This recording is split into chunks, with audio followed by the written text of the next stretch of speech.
Tere, mina olen Kerli Liksor ja töötan Tallinna Rahvusvahelises Koolis õppejuhina ja personalijuhina. Eelmisel õppeaastal ma käisin Tartus Haridusinnovatsiooni Keskuses haridusjuhtide koolitusel. Ja miks ma just selle koolituse valisin? Mulle väga meeldis programm ja ka koolitajad. Mitmed koolitajad töötavad ise ka haridusjuhtidena või on seda varem teinud. Mulle andis nõu ka meie kooli direktor, kes samuti süvenes programmi ja ka tema ütles, et mine ikka Tartusse. Ja muidugi ma tahtsin ka aimu saada sellest, et mis see Tartu vaim endast kujutab.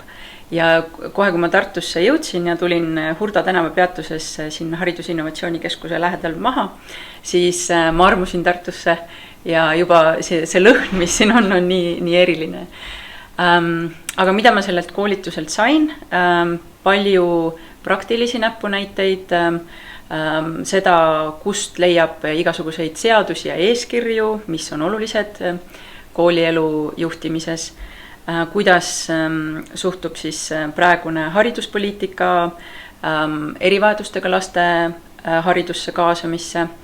Meil käisid esinemas ka mõned koolijuhid, kes rääkisid siis, kuidas nemad oma koolis asju toimetavad, mida nad lubavad teha, mida nad ei luba, et näiteks mõnes koolis direktor ei soosi töövihikute ja õpikute kasutamist, mõnes koolis direktor hindab väga kõrgelt õpetajate tunnustamist ja tema koolis on kindlasti ka Kiva, VEPA, liikuma kutsuva kooli programmid sees.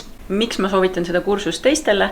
On tegelikult need samad põhjused, miks ma ise siin osalesin ja mida ma siit ise sain. Et väga tähtis on õppida praktikutelt ja teoreetikutelt ja ka enda tööd analüüsida, sest kursus lõpeb portfoolioga, kus kõik koolitusel osalenud peavad siis analüüsima enda tehtud tööd. Aitäh!